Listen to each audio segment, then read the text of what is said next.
आप इस समय आगरा फोर्ट पर खड़े हुए हैं और आगरा फोर्ट वैसे तो ये मुगलों की देन है, लेकिन उससे पहले इसकी बैक हिस्ट्री ये है कि काफ़ी पुराना किला है। चौहान राजपूत राजा बादल सिंह ने इसको बनाया था 1080 में। उस समय उसी राजा के नाम पर इस फोर्ट का नाम था बादलगढ़ फोर्ट, लेकिन मड फोर्ट था, कच्ची मिट्टी का बना किला था। ये एक्चुअल में पृथ्वीराज चौहान के वंशज थे। यहाँ पास में अहमदपुर में टेहू नाम का विलेज है, वहाँ उनकी कैपिटल हुआ करती थी, लेकिन उनकी आर्मी यहाँ इसमें रहती थी। लेकिन बाद में धीरे धीरे ये मुस्लिमों के कब्जे में चला गया। लेकिन उससे पहले आप सबसे पहले किले की खाई देखें, जो किले के चारों ओर है। पानी भरते थे, मगरमच्छ होते थे सिक्योरिटी के लिए, जिससे दुश्मन इजीली क्रॉस ना कर सके। दो इसकी बाउंड्री वॉल, जो आउटर वाल इसकी हाइट 40 फीट है। ये जो हम पहली वाली जो दीवार देख रहे हैं 40 फीट है। अंदर में जो दीवार इसकी हाइट 70 फीट है। ओके। देखिए टोटल ये रेड स्टोन का वर्क है। उधर ये मरलोन आर्च है। मरलोन आर्च में ये होता, तो इसमें जो है सोल्जर लड़ दे उसको अंदर बाहर वाला अंदर की तरफ नहीं देखा पाया, लेकिन अंदर वाला तो ये मरलोन आर्च है। और ये होल आप दिखाई दे रहे हैं, इसमें गन्स बो नैरो लगते थे जिससे दुश्मन को मार गिराया जाए। अब ये पहले गेट की तरफ देखते हैं, यहाँ ये इसमें 2 आयरन की चेन है, इनके पीछे 2 रोलर हैं। तो ये ड्रॉब्रिज है, तो इस गेट को बंद कर दिया जाता था सिक्योरिटी के लिए। ये अमर सिंह गेट है। अमर सिंह राठौर ये जनरल थे मुगल आर्मी में। राजस्थान में एक नागौर जगह है, नौमेले इनकी जागीरदारी थी, लेकिन ये मुगल सेना के सेनापति थे। लेकिन बाद में इनका मर्डर इसी गेट पे इनके साले द्वारा हुआ, अमर सिंह द्वारा, अर्जुन गौड़ द्वारा। इसलिए इसको मुगलों ने इसका नाम दिया Amar Singh gate, honour the commander. हम इसी गेट से अंदर के चलेंगे और आगे देखें। सर इसका थोड़ा और बताइए, इसके बारे में थोड़ा और एक्सप्लेन। ये देखें, इसकी जो डीप है, डेप्थ करीब 30 फीट है। ये जो आप ये 30 फीट। ओके। और ये सामने जो आपको निशान दिखाई दे रहा है, यहाँ तक इसमें पानी हुआ करता था। ओके। ये जो हम ब्लैक कलर का देख रहे हैं, ब्लैक कलर का जो निशान देख रहे हैं, पानी यहाँ, इसमें मगरमच्छ। और वैसे तो उस समय बिल्कुल प्लेन था यहाँ, इधर अंग्रेजों ने नाला निकाल दिया जो इस फोर्ट की ब्यूटी खराब करता है। नहीं तो बहुत सुंदर फोर्ट है। अंदर चल के हम जब देखेंगे इसको तो और अच्छा दिखेगा। तो ये चारों तरफ अपना बना हुआ है, जो हम चारों ओर पानी भरते थे, मगरमच्छ होते थे। और ये जो लाइन निकासी की लाइन दे रखी है, ये मिलिट्री की लाइन है, जो गंदा पानी मिलिट्री साइड से आता है। ये क्षेत्र आर्मी एरिया में है, ये क्षेत्र विजिटिंग क्वार्टर्स है। इस समय आर्मी रहती है, इंडियन आर्मी है, लेकिन अंग्रेजों का टाइम था तो अंग्रेज आर्मी भी थी। जब मुगलों का टाइम रहा तो मुगल आर्मी भी रही यहाँ। हमेशा ये क्षेत्र आर्मी ऑक्युपाइड रहा। अब हम धीरे धीरे इसे अंदर की तरफ चलते हैं, इसमें देखते हैं क्या है इसमें। मुगल टाइम में इस गेट के काफ़ी लंबाई थी, लेकिन जब ब्रिटिश पीरियड आया तो इन्होंने गेटों को छोटा कर दिया। और दोनों साइड में जो प्लेटफॉर्म नज़र आ रहा है, इस पर नगाड़ खाना, जब नगाड़ों को प्ले किया जाता था दोनों साइड से, तो एक सूचना मानी जाती थी कि राजा इस गेट से आ रहे हैं। पत्थर पर कटिंग डाउन में देखिए, हॉरिजॉन्टल कटिंग, जिस पे हाथी घोड़े आसानी चढ़ के निकल जाएं, ये पैर स्लिप ना हो। डाउन में यहाँ सैनिक होते थे सिक्योरिटी के लिए। ऊपर बालकनी, जिस पर लेडीज यानी महिलाएं होती थी, जिनके हाथ में फ्लावर्स होते थे। राजा है तो उनके ऊपर फ्लावर फेंक उनका वेलकम। ये 3rd गेट है, रॉयल गेट है। इस पे देखिए सेरेमिक वर्क है, जो हम देख रहे हैं, जो आप देख रहे हैं। वैसे मोज़ेक वर्क भी कहा जाता है, लेकिन ये ग्रीन रिप्रेजेंट करता है नेचर को। ब्लू विष्णु जी की नाभि पे, येलो मल्टीपर्पज, और जो व्हाइट है ये शांति का प्रतीक। तो सेरेमिक वर्क है। ये 3rd गेट है। बेसिकली अगर गौर से देखा जाए तो पहले गेट से हमें दूसरा गेट नहीं दिखता, दूसरे गेट से तीसरा गेट दिखता। तो ये एस सेफ है, यानी सिक्योरिटी बेस्ड फोर्ट है। पूरे वर्ल्ड में जितने भी किले बनाए जाते हैं, हमेशा सिक्योरिटी के लिए ध्यान के रूप में लग जाते थे। एंशियंट टाइम में एयर अटैक नहीं था, ग्राउंड अटैक था। अगर किसी वजह से भी एक गेट को क्रॉस कर दे तो दूसरे गेट पर मुकाबला किया जाए, 3rd पे अगर राजा पकड़ लिया गया तो पूरा एम्पायर उसका खत्म हो गया। इसलिए हमेशा राजा को सिक्योरिटी दी जाती थी और राजा वाले सिक्योरिटी बेस्ड फोर्ट बनाए जाते थे। हम 3rd गेट की तरफ चल रहे हैं, इसमें एंट्री करेंगे अंदर की तरफ को। एक तोप दिखाई दे रही है इस किले में।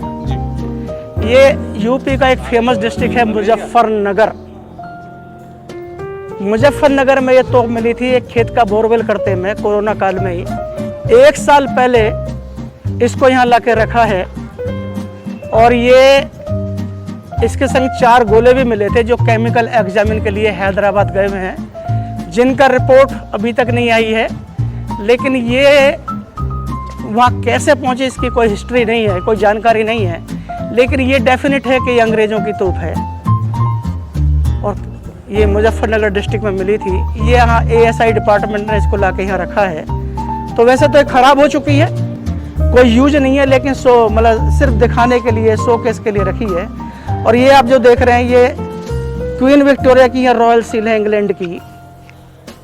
और इसमें एक डेट पड़ी हुई है इस साइड में 5323, यही 23/3/50। ये 1950 में इसका निर्माण हुआ होगा।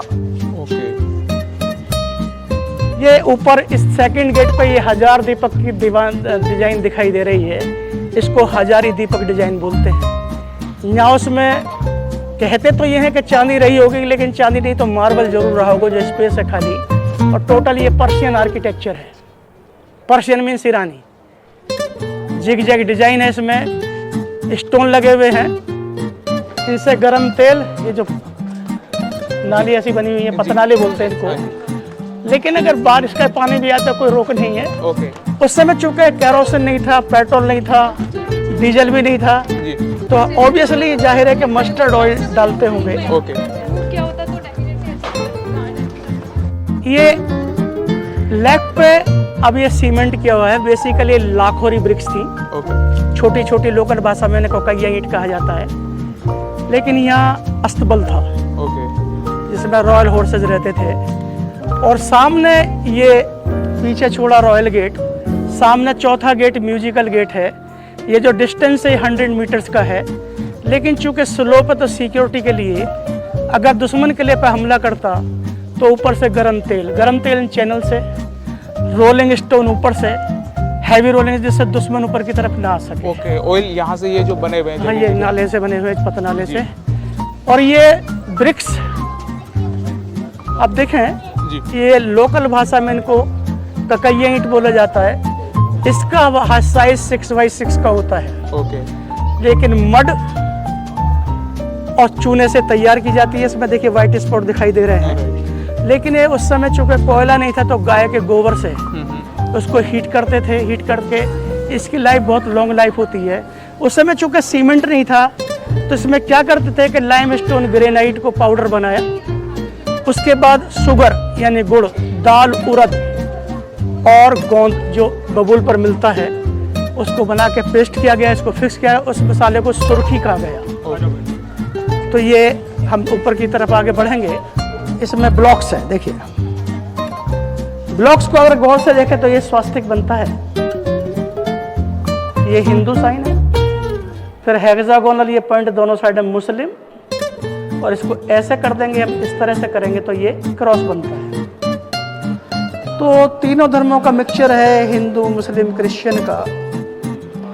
और ये गोल्ड पेंट है साइड में। इस पे उस समय जो इलेक्ट्रिसिटी नहीं थी तो छोटे छोटे दीपक यानी ऑयल लैंप्स लगते थे लाइट के लिए। तो ये उस समय का रूम है इनके पत्नियों के। जाहिर है कि जनान खाना कहा जाता है। और ये नीचे देखें तो ये रोप डिजाइन नजर आ रही है। रोप, इसमें देखिए ये त्रिशूल दिखाई दे रहा है, ट्राइडेंट। इसके बाद ये मेहराब दिखाई दे रहा है मुस्लिम। और ये लेफ्ट साइड पे देखेंगे तो lady with candle. Christian use करते हैं कैंडल को चर्च में, तो इसलिए जो है लेडी विद कैंडल हम इसको क्रिश्चियन आर्किटेक्चर कह सकते हैं। तो ये मिक्स आर्किटेक्चर है इनका। और ये जिग जैग डिजाइन इस पिलर में, ये बॉटम टू टॉप एक ही पीस में पिलर है, कोई जॉइंट नहीं। और अब हम नीचे उतरेंगे तो देखेंगे दोनों साइड में ये वाटर स्टोरेज टैंक टॉप पर। देखिए ये सामने जो ऊपर दिख रहा है ये वाइट सा दिखाई दे रहा है। और इस साइड में देखेंगे दूसरी साइड में, दोनों साइड में ये टॉप पर ये वाटर स्टोरेज टैंक है। उस समय इलेक्ट्रिसिटी नहीं थी तो लेदर के बैग से पानी भरते थे, जिसे मशक या भिस्ती बोलते थे, भिस्ती वाले। वो पानी भरा करते थे। पानी भरने के बाद में इस नाली के थ्रू आया तो नीचे से पानी ऊपर ले जाया जाता था। और ऊपर से पानी ले जाया जाता मशक द्वारा। ओके। और ये आया पानी ऐसे, ये होल है, यूज होने के बाद में वेस्टेज वाटर चला जाता था नदी की साइड में। ओके। और आप इस साइड को देखेंगे गौर से, ऐसे ही आर्च नज़र आ रही है तो मुस्लिम है, फिर मैनी फ्लावर्स नज़र आ रहे हैं हिंदू है, फिर क्रॉसेस नज़र आ रहे हैं, तो Hindu Muslim Christian mix architecture है ये। अब आगे बढ़ते हैं तो देखेंगे हम यहाँ से यमुना नदी और ये ताजमहल भी दिखता है। ट्रीज आप देख रहे हैं, जी। ये एलिफेंट फाइटिंग ग्राउंड है। Elephant fight the man. हर कोई इनको हार्डकोर क्रिमिनल मिला था, उसको पनिशमेंट दिया गया कि हाथी से लड़ो। ओके। एक हथियार चूज कर लो, आपकी चॉइस है, और लड़े, जीते तो आपकी जान बख्शी, नहीं तो हाथी आपको मार ही देगा। और सामने वहाँ तोप लगती थी इस स्पेस पर। वो अभी गार्डन रिसेंटली डेवलप किया जा रहा है एसआई द्वारा रिवर में। सामने ताजमहल है, रिवर का नाम यमुना है। और ये जो आप कॉलम यहाँ देख रहे हैं खड़े होके, वैसे तो ये हवा के लिए है, लेकिन जिस समय एलिफेंट फाइटिंग होती थी तो royal family members in column में खड़े हो जाते थे, एनकरेज करते थे एलिफेंट को, और हाथी आदमी की जान चली जाती थी, इनका मनोरंजन हो जाता था। तो ये है, मतलब काफ़ी क्रूवल थे ये इस मामले में, इनका कोई जवाब नहीं था क्रूवल्टी में।